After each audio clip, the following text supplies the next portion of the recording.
الحمد لله نحمده ونستعينه ونستغفره ونؤمن به ونتوكل عليه ونعوذ بالله من شرور أنفسنا ومن سيئات أعمالنا من يهده الله فلا مضل له ومن يضلله فلا هادي له ونشهد أن لا إله إلا الله وحده لا شريك له ونشهد أن محمدا عبده ورسوله أما بعد أعوذ بالله من الشيطان الرجيم بسم الله الرحمن الرحيم إن الله يأمركم أن تؤدوا الأمانات إلى أهلها وإذا حكمتم بين الناس أن تحكموا بالعدل إن الله نعم ما يعظكم به صدق الله المولانا العظيم قال النبي صلى الله عليه وسلم إذا وسد الأمر إلى غير أهله فانتظر الساعة رواه البخاري اللهم صل على سيدنا ومولانا محمد وعلى آل سيدنا ومولانا محمد وبارك وسلم ثم صل عليه انتہائی محترم حضرات اور محترم خواتین، آج جمعہ کی اس بابرکت ساعتوں میں اور ان مبارک گھڑیوں میں خطبہ جمعہ کے لیے میں نے قرآن پاک سورہ نساء کی ایک آیت اور نبی کریم صلی اللہ علیہ وسلم کے فرمان مبارک کا ایک حصہ آپ کے سامنے بیان کیا، اور یہ آیت اور یہ فرمان مبارک ہماری زندگی کے معاشرتی پہلو، معاشرے کی بنیادی تنظیم، اس کے حوالے سے بہت اہمیت کے حامل ہیں، اور اس کے لیے اللہ رب العالمین نے جو انداز اختیار کیا ہے وہ بھی خصوصی توجہ کا مستحق ہے۔ اللہ رب العالمین کائنات کا بادشاہ ہے، حاکم حقیقی ہے، حکم دینا صرف اسی کو زیبا ہے، اور اگر وہ صرف حکم دے تو یہ بھی بہت ہے۔ لیکن اس آیت میں اللہ رب العالمین نے ابتدا تو یہ کی کہ ان اللہ یأمرکم، اللہ تمہیں حکم دیتا ہے، لیکن اس آیت کا اختتام اللہ تعالیٰ نے اس انداز سے کیا کہ ان اللہ نعم ما یعظکم بہ، اللہ تمہیں بہترین نصیحت کرتا ہے۔ گویا حکم کا انداز بھی اختیار کیا اور نصیحت کا انداز بھی اختیار کیا۔ دونوں حوالوں سے یہ احکامات ہمارے سامنے رکھے۔ تم اسے حکم سمجھتے ہو تو حکم سمجھو، تم اسے ایڈوائس اور نصیحت سمجھتے ہو تو نصیحت سمجھو، لیکن تمہاری زندگی اچھی گزرے گی اگر تم ان دو چیزوں پر عمل کرو گے۔ دو احکامات دیے۔ پہلا حکم یہ دیا ان اللہ یأمرکم ان تؤدوا الامانات الی اہلہا، کہ امانت کو اس کے اہل کے سپرد کرو۔ پہلی ہدایت یہ کہ امانت کو اہل کے سپرد کرو، اور دوسری ہدایت یہ وَإِذَا حَكَمْتُمْ بَيْنَ النَّاسِ أَن تَحْكُمُوا بِالْعَدْلِ، جب تم لوگوں کے درمیان فیصلہ کرو تو عدل اور انصاف سے کام لو۔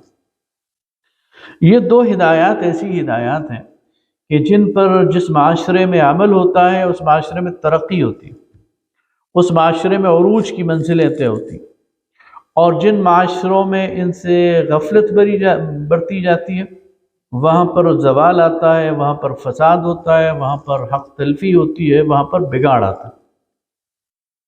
لہٰذا ہمیں ٹھہر کر غور کرنا چاہیے، سرسری طور پر گزر نہیں جانا چاہیے، بلکہ یہ دیکھنا چاہیے کہ اللہ رب العالمین نے جو دو احکامات دیے ہیں ان کی اہمیت کیا ہے، ان کے معنی کیا ہے، مفہوم کیا ہے۔ تو سب سے پہلی بات تو یہ کہی گئی کہ امانت کو اہل کے سپرد کرو۔ امانت کیا ہے؟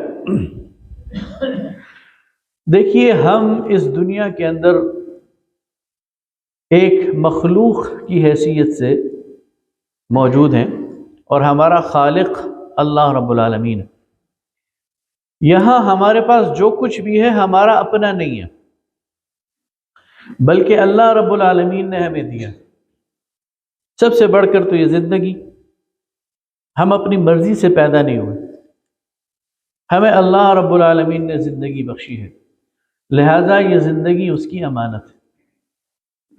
پھر ہمارا یہ جو وجود ہے، ہماری قوہ، ہماری صلاحیتیں، یہ سب کے سب اللہ رب العالمین نے ہمیں دی ہیں اور ہمارے پاس امانت ہے۔ یہ ہاتھ اللہ کی امانت ہے ہمارے پاس، یہ پاؤں جن سے ہم چلتے ہیں یہ اللہ کی امانت ہے ہمارے پاس، یہ آنکھیں جن سے ہم دیکھتے ہیں یہ اللہ کی امانت ہے ہمارے پاس، یہ دل جو دھڑک رہا ہے اور پورے جسم میں خون سپلائی کر رہا ہے یہ اللہ کی امانت ہے، یہ کان جن سے ہم سن رہے ہیں یہ اللہ کی امانت ہے، یہ دماغ جس سے ہم سوچ رہے ہیں یہ اللہ کی امانت ہے۔ تو گویا انسان کے سارا کا سارا وجود اس کے پاس امانت ہے، اور اس کی نگہداشت کرنا، اس کی حفاظت کرنا، اس کا تحفظ کرنا یہ ہر انسان پر واجب ہے، ضروری ہے۔ اس لیے قرآن پاک میں اللہ تعالیٰ نے اس بات سے منع کیا ہے کہ خود اپنی جان کو ہلاکت میں ڈالو۔ خودکشی بھی اسی لیے حرام قرار دی گئی، نشہ بھی اس لیے حرام قرار دیا گیا۔ جو چیز بھی اس جان کو، اس جسم کو نقصان پہنچانے والی ہے وہ اس لیے حرام قرار دی گئی ہے کہ یہ میرا نہیں ہے، یہ اللہ رب العالمین نے مجھے دیا ہے اور میرے پاس امانت ہے، اور امانت کی حفاظت کرنی چاہیے۔ اسی طرح جو رزق اللہ تعالی ہمیں دیتا ہے وہ بھی اللہ کی طرف سے امانت ہے، جو مال اللہ تعالی ہمیں دیتا ہے وہ بھی امانت ہے، جو ذریعہ روزگار اللہ تعالی ہمیں دیتا ہے وہ بھی امانت ہے۔ اس لیے قرآن پاک میں اللہ رب العالمین اہل ایمان کو مخاطب کرتے ہوئے فرماتے ہیں لا تؤتوا السفهاء اموالکم التي جعل اللہ لکم قیاما، تم اپنے مال بے وقوف لوگوں کو نہ دیا کرو، کم عقل لوگوں کو نہ دیا کرو کہ وہ ضائع کر دیں جن کو اللہ نے تمہارے قیام کا ذریعہ بنایا۔ یہ بڑی بلیغ ہدایت ہے کہ والد کو ہدایت دی گئی ہے کہ اپنے بچوں پر مال ضرور خرچ کرو، لیکن وہ مال بچوں کے حوالے نہ کرو کہ اسے ضائع کر دیں۔ ولی کو، یتیم کے سرپرست کو یہ ہدایت کی گئی ہے کہ وہ اس پر خرچ کریں، لیکن چونکہ وہ ابھی سیانہ نہیں ہے، ابھی نابالغ ہے، ضائع کر سکتا ہے، اس لیے مال اس کے حوالے نہ کر دو کہ ضائع کر دیں، اس لیے کہ یہ اللہ تعالیٰ کی طرف سے امانت ہے۔ اسی طرح ہم اپنے معاشرے میں بہت ساری چیزوں کو بعض اوقات اہمیت نہیں دیتے، حالانکہ شریعت میں اس کی بڑی اہمیت ہے۔ مثلا ہم میں سے بہت سارے لوگ کرائے کے گھر میں رہتے ہیں، اب یہ گھر ہمارے پاس امانت ہے، اور جو اس کا مالک ہے اگر ہم اس کو نقصان پہنچائیں گے تو اس کی امانت میں خیانت کریں گے، اور اس بارے میں جو فقہا ہیں انہوں نے بڑی اس پر بحث کی اور بڑی بات لکھی ہے۔ اسی طرح جہاں ہم جاب کرتے ہیں تو اس میں جو چیزیں ہمارے سپرد کی جاتی ہیں وہ ہمارے پاس امانت ہے، وہاں جو اسٹیشنری ہوتی ہے وہ ہمارے پاس امانت ہے، وہاں جو کاغذ پینسل ہوتی ہے وہ ہمارے پاس امانت ہے، وہاں جو فرنیچر ہوتا ہے، کمپیوٹر ہوتا ہے، اور چیزیں ہوتی ہیں وہ ہمارے پاس امانت ہے۔ تو کیا کبھی ہم نے سوچا ہے کہ اللہ ہمارے بارے میں، ہم سے اس کے بارے میں پوچھے گا؟ وہاں جو وقت ہم لگاتے ہیں وہ ہمارے پاس امانت ہے۔ اگر ایک جگہ ہم جاب کر رہے ہیں اور وہ 9 to 5 ہے، 9 بجے ہم نے جانا ہے، 5 بجے تک کام کرنا ہے، تو یہ وقت ہمارے پاس امانت ہے۔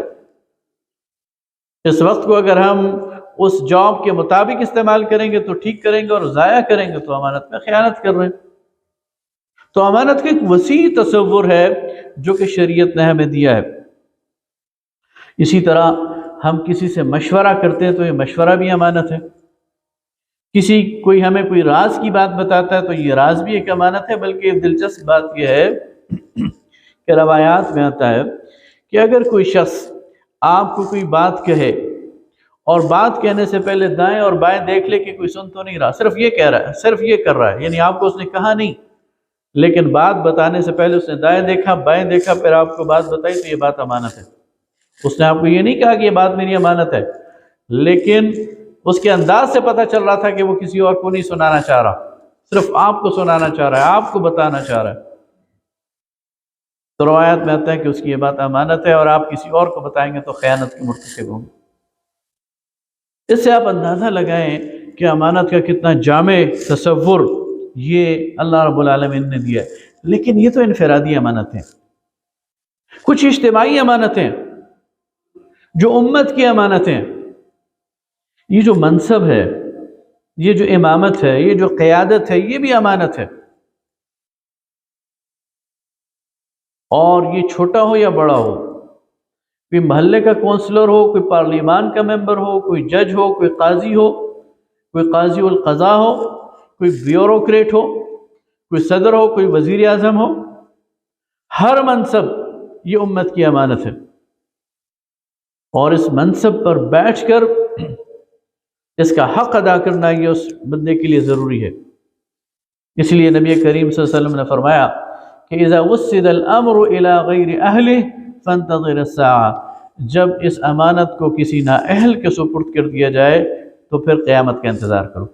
یعنی قیامت کی علامتوں میں سے ایک علامت یہ ہے کہ امانتوں کو نااہل لوگوں کے سپرد کیا جائے گا۔ لہذا آج بھی ایسے لوگ موجود ہیں جو ان امانتوں کو واقعی امانتیں سمجھتے ہیں اور ان کو امانتوں کی طرح استعمال کرتے ہیں، لیکن ایسے لوگ بھی ہمیں نظر آتے ہیں کہ جو ان چیزوں کو شیر مادر سمجھتے ہیں اور ان کو کھانے اور پینے میں اور استعمال کرنے میں اور ہڑپ کرنے میں ذرا برابر بھی تامل نہیں کرتے، اور ان کے کان پر جو بھی نہیں ریکھتی اور ان کے ماتھے پر شکن بھی نہیں آتی کہ وہ کتنے بڑی خیانت کے مرتکب ہو رہے ہیں۔ لیکن آپ اندازہ لگائیں کہ ایک مسلم معاشرے میں ان چیزوں کی کتنی اہمیت ہے۔ حضرت عمر رضی اللہ تعالیٰ عنہ کا دور تھا، باہر سے بیت المال میں خوشبو آئی، بہت سارے واقعات ہیں، صرف ایک واقعہ آپ کے سامنے رکھتا ہوں۔ بیت المال میں مال غنیمت میں خوشبو آئی تو حضرت عمر رضی اللہ تعالیٰ عنہ کا طریقہ یہ تھا کہ جو بھی چیز آتی تھی اسے تقسیم کرتے تھے۔ خوشبو چونکہ خواتین سے ریلیٹڈ چیز ہے تو امیر المومنین کی زوجہ نے کہا کہ لائیے میں اسے تقسیم کر دیتی ہوں۔ حضرت عمر رضی اللہ تعالیٰ عنہ کی بیوی نے کہا کہ لائیے میں اسے تقسیم کر دیتی ہوں۔ حضرت عمر نے کہا ٹھیک ہے، لیکن پھر منع کر دیا۔ تو انہوں نے کہا خیریت، پہلے آپ نے مجھے کہا کہ اسے تقسیم کر دو، اب منع کر دیا۔ آپ نے فرمایا دیکھو جب تم اسے تقسیم کرو گی تو تمہارے ہاتھوں پہ بھی لگ جائے گی، اور تمہارے ہاتھ اگر تمہارے جسم سے مس ہو جائیں گے تو تمہارے جسم پہ بھی لگ جائے گی، اور مجھے یہ گوارا نہیں۔ یہ ہے امانت، اور یہ ہے امانت کی قدر، اور یہ ہے امانت کی حفاظت کہ جو چیز جس پر حق نہیں ہے آپ کا، اس کو لمس کرنے کا بھی آپ کو حق نہیں ہے، اور بغیر اجازت کے اس کے استعمال کے بھی آپ کو حق نہیں ہے۔ یہ وہ بلند معیار ہے جو اسلام نے دیا اور اسلام نے دنیا کے حکمرانوں کے سامنے رکھا۔ لیکن آج اس اسلام کی چھتری کے نیچے انہی مسلمانوں کے بارے میں جب ہم کرپشن کے بڑے بڑے سکینڈل دیکھتے ہیں تو پھر سوال ذہن میں اٹھتا ہے کہ کیا یہ اسی اللہ اور اس کے رسول صلی اللہ علیہ وسلم کی امت ہے؟ کیا یہ وہی خلافت راشدہ کے احیاء کی بات ہو رہی ہے؟ لہٰذا اس پر ہمیں غور کرنا چاہیے۔ یہ اہلیت کیا ہے؟ فرمایا کہ امانت کو اہل کے سپرد کرو۔ تو دو چیزیں ہیں اہلیت کے اندر، جو بھی امانت کسی کے سپرد کرے، چاہے وہ چھوٹی امانت ہو چاہے بڑی امانت ہو، دو چیزیں اس کے اندر دیکھنے کی ضرورت ہے۔ پہلی چیز تو ہے صالحیت اور دوسری چیز ہے صلاحیت، اور یہ دونوں بڑی ضروری ہے۔ صالحیت کیا ہے؟ صالحیت کا مطلب یہ ہے کہ ایک بندے کے اندر اللہ کا خوف ہو، ایک بندے کے اندر اللہ رب العالمین کے سامنے جواب دہی کا احساس ہو، جیسے آپ تقویٰ بھی کہہ سکتے ہیں۔ نبی کریم صلی اللہ علیہ وسلم جب بھی وصیت فرمایا کرتے تھے، جب بھی نصیحت فرمایا کرتے تھے، جب بھی خطبہ ارشاد فرمایا کرتے تھے، تو پہلی چیز جس کی تاکید آپ اپنے تمام خطبات میں فرمایا کرتے تھے وہ تقویٰ ہے۔ اللہ سے ڈرو، اللہ کا خوف کرو۔ اللہ کے سامنے کھڑے ہونے کا احساس کرو۔ یاد رکھیے کہ یہ چیز انسان کے اندر آ جائے کہ وہ ہر قدم اٹھانے سے پہلے یہ سوچنے لگ جائے کہ میں نے اپنے رب کے سامنے حاضر ہونا ہے، کھڑے ہونا ہے، پیش ہونا ہے، اور اس کے سامنے جواب دہی کرنی ہے۔ اس نے مجھ سے پوچھنا ہے، میں نے بتانا ہے، اور وہاں جھوٹ بولنے کی کوئی گنجائش نہیں ہے، چھپانے کا کوئی امکان نہیں ہے۔ آج تو معروف بات ہے نا، رسید دکھاؤ، وہاں رسید دکھانے کی ضرورت نہیں ہے۔ اللہ رب العالمین کا اپنا ریکارڈ وہ مرتب ہو رہا ہے، اور ایک ریکارڈ مرتب نہیں ہو رہا، کئی ریکارڈ مرتب ہو رہے ہیں۔ اليوم نختم على افواههم وتكلمنا ايديهم وتشهد ارجلهم، اس دن ہم ان کے منہ پر مہر لگا دیں گے، اور ان کے ہاتھ بولیں گے، ان کے پاؤں بولیں گے، گواہی دیں گے، دائیں اور بائیں کے فرشتے بولیں گے، یہ زمین بولے گی جس پر ہم نے کوئی کام کیا ہے اچھا یا برا، اس پر سجدہ کیا ہے تب یہ گواہی دے گی، اس پر گناہ کیا تب یہ گواہی دے گی۔ تو اتنے سارے ریکارڈز کی موجودگی میں اللہ رب العالمین، اور خود وہ جاننے والا ہے، علیم بذات الصدور ہے، سمیع ہے، بصیر ہے، اس سے بھی کوئی چیز پوشیدہ نہیں ہے، تو اس کے سامنے کوئی جھوٹ نہیں بول سکے گا۔ تو تقوی، اللہ کے سامنے پیشی کا احساس، یہ سب سے پہلی بات ہے۔ جس میں تقوی ہو، جس میں اللہ کے سامنے پیشی کا احساس ہو، اس کو امانت سپرد کرنی چاہیے۔ دوسری بات، اس کے پاس شریعت کا علم ہو، وہ جانتا ہو حلال کیا ہے، وہ جانتا ہو حرام کیا ہے۔ قیادت کے لیے، امامت کے لیے علم یہ ضروری ہے، تمام فقہا نے اس پر اتفاق کیا۔ کسی بے علم شخص کو، جس کو دین کا علم نہ ہو، قرآن کا علم نہ ہو، سنت کا علم نہ ہو، امامت کی یہ ذمہ داریاں اور امانت کی یہ ذمہ داریاں اس کے سپرد کرنا، یہ زیادتی ہے، خود اپنے ساتھ بھی اور قوم کے ساتھ بھی۔ اور بلند اخلاق کا، دیانت، سچائی، پاکیزگی، تزکیہ، یہ ساری چیزیں اس کے درمیان موجود ہوں تو یہ صالحیت ہے۔ اور صلاحیت یہ ہے کہ اس کے اندر مہارت ہو، اس کے اندر ویژن ہو۔ یہ تو کامن سینس کی بات ہے۔ آپ نے ڈرائیور رکھنا ہے تو پہلے آپ یہ دیکھیں گے کہ اس کے پاس لائسنس ہے یا نہیں ہے، بعد میں آپ یہ دیکھیں گے کہ نماز پڑھتا ہے یا نہیں۔ یعنی آپ ایک شخص کو جو 5 وقت کا نمازی ہے لیکن ڈرائیونگ نہیں آتی، ڈرائیور نہیں رکھیں گے، اس لیے کہ آپ کو پتہ ہے کہ جان کو خطرہ ہے۔ کسی سرجن کے پاس جانا ہے، معالج کے پاس جانا ہے، طبیب کے پاس جانا ہے، تو پہلے آپ دیکھیں گے کہ اس کے پاس میڈیکل کی ڈگری ہے یا نہیں، بعد میں دیکھیں گے کہ نماز پڑھتا ہے یا نہیں، سچ بولتا ہے یا نہیں۔ تو صلاحیت پہلے ہے کہ کام کر سکتا ہے یا نہیں کر سکتا، ویژن ہے کہ نہیں، ڈیسیجن میکنگ پاور ہے کہ نہیں، انالیسس کر سکتا ہے کہ نہیں۔ اور آج کے دور میں تو اسٹیٹ کرافٹ، ریاست کاری، یہ تو ایک فن بن گیا ہے۔ اس پر تو لوگ پی ایچ ڈیز کرتے ہیں، اس پر تو یونیورسٹیز میں تھنک ٹینکس بنے ہوئے ہیں۔ آج آسان کام نہیں ہے قیادت کرنا، امامت کرنا، دنیا کو لیڈ کرنا، آگے بڑھنا، چیلنجز کا مقابلہ کرنا، تو اس کے لیے صلاحیت بہت ضروری ہے۔ تو اسلام دونوں چیزوں پر ضرور وہ دیتا ہے زور، صالحیت بھی ہونی چاہیے، تقوی بھی ہونا چاہیے، علم بھی ہونا چاہیے، کردار بھی ہونا چاہیے، اور اس کی صلاحیت بھی ہونی چاہیے، فہم بھی ہونی چاہیے، بصیرت بھی ہونی چاہیے، اور قوت فیصلہ بھی ہونی چاہیے۔